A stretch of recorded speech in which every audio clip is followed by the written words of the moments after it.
Hey guys, what's happening?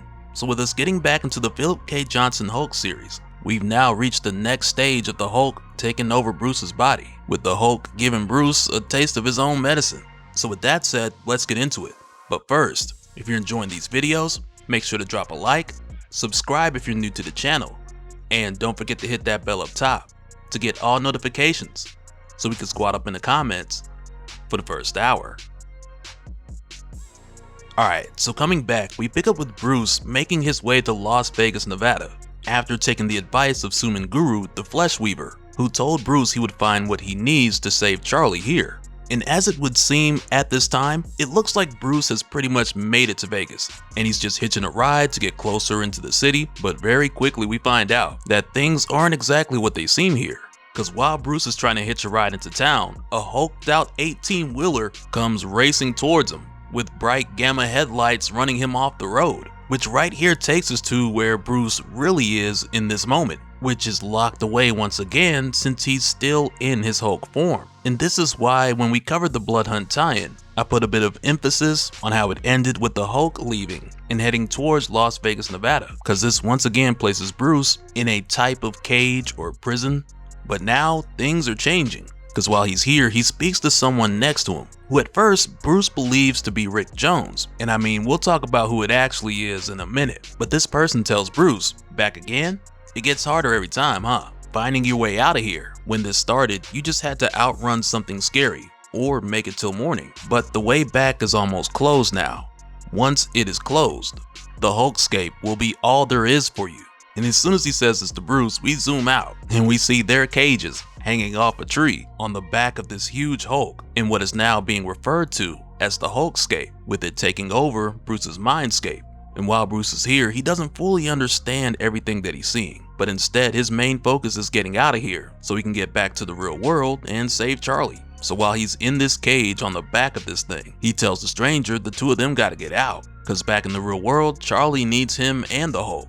But this stranger ends up telling Bruce that he's the only real prisoner here, and this nightmare only exists because Bruce is in it. And it tells Bruce maybe I can be of some use. So it leaves out of this skeleton and flies into the eye of this giant Hulk they're on the back of, as a way to throw it off for a moment, and it works because right after that, it gets knocked over, which then allows Bruce to break out of his cage. To where after this, the stranger, who's talking with the voice of Rick Jones, he tells Bruce that he's gotta hurry, because that hole in the clouds is his way back, and it's closing. Once it closes, Bruce will be trapped here, in the Hulkscape.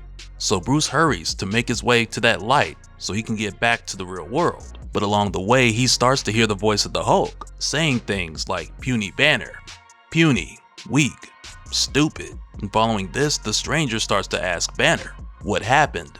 Why is the Hulk so angry at you now? And really, it's one of those things where Bruce, he just doesn't know where to start, because he admits that he's done bad things. Though at the same time, Bruce just feels like he's done so much wrong to the Hulk that he doesn't know where to start to make it right. So for a moment here, he answers the question by giving a few examples of reasons why the Hulk is so mad at him. So he starts off with the example of the whole Smastronaut situation, when he weaponized the Hulk by manipulating his rage and his pain to use him as a power source. But more than that, the Hulk hates Bruce for trying to cure Betty and rid her of the Harpy persona, even though that's not what she wanted. But instead, Betty was just tired of being a pawn that was steered around by the government, her father, or Bruce, which is something that eventually drove her away. To where fast forward to now, she's just become a pawn again for another powerful thing.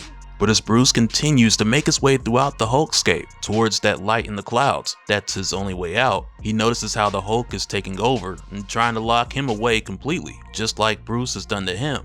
And the way Bruce sees it, saving Charlie just might be the first step to getting him and the Hulk in a better place. So Bruce figures if they get her safe, then that's at least the start. But then it's here where the Hulk's voice comes in again, and he's like, Charlie didn't want to be safe. She didn't want to be strong. All you taught her was fear. And right after saying that, the Hulk brings these gargoyles to life and they come after Bruce. And for a moment here, it has Bruce asking, how long? How long are you gonna keep punishing me? And the Hulk cuts him off right there, saying, how long did you lock me away? How many betrayals? How many times did you try to kill me? I won't give you that chance again. I'm not your shadow anymore. You're mine. Because now, really, everything we're seeing here with the Hulkscape, this is just the next step to what we saw the Hulk mention at the start of this series. In moments where he was like, this body's mine, Banner's mine, because after all these years of Bruce doing the Hulk dirty, the Hulk has come to the point where he's had enough. So on one hand, the Hulkscape is the next stage of that actually happening. But to take it a step further, this isn't only about the Hulk locking Bruce away and keeping their body for himself, but on top of that, the Hulk wants Bruce to suffer, much like he did, for as long as he did. And that's why when this gargoyle snatches Bruce up, it starts chewing on him, because this is meant to be the beginning of a very long and painful experience. But even as this is happening, Bruce is calling out to the Hulk and reminding him how Dr. Voodoo said that they need to save Charlie together. It has to be the two of them, but Hulk is just like, don't need you for anything, just before striking Bruce with green lightning, which destroys the gargoyle and sends Bruce falling.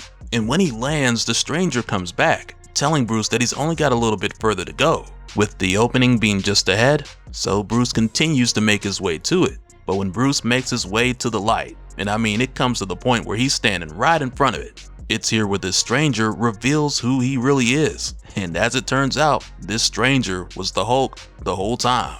Because not only did the Hulk want Bruce to suffer, but he also wanted to play with the idea of hope and take it away from him at the last second too. And there's a moment here where the Hulk says, "Told you, Banner, but I wanted you to see it for yourself. There's no way back for you. The only thing that ever mattered about you was me. And now I'm all that's left of you."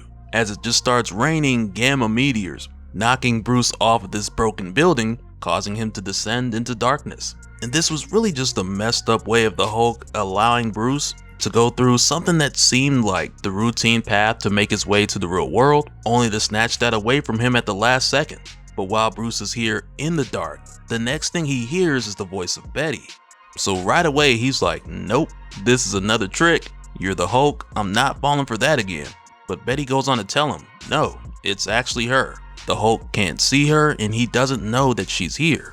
And she goes on to say, I'm here to tell you that I forgive you, Bruce. I know why you did it and I forgive you. In fact, I'm going to save your life. I brought you a gift from Eldest.